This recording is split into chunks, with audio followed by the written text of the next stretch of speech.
ves fumando na entrada dun café de la veguina, como un fotograma mudo conxela ante la ñublina.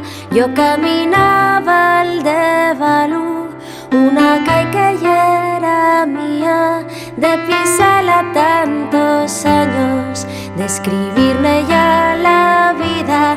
Dijiste llegues cansada, cuánta ya que no venías. Si te miro pa' la cara, más de lo que debería, mucho tendrás pa' contarme.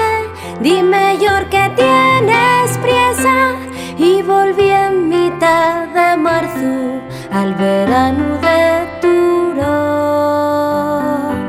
No me respondas agora a las cartas que escribía, di que pesa la maleta, que si te ayudo a subirla, lo que dejaste a la espalda, lleva aquel que no te mira.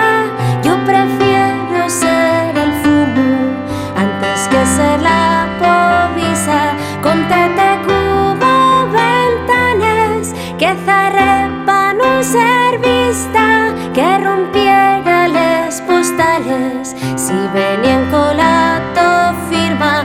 Dijiste calla los labios, estás vendiendo a puerta fría, no hay tallo que de sangre al que sobra corazón.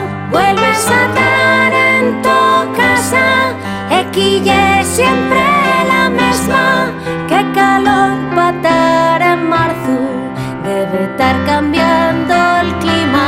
¿Será que traes mucha ropa? Anda, ven que te desvista.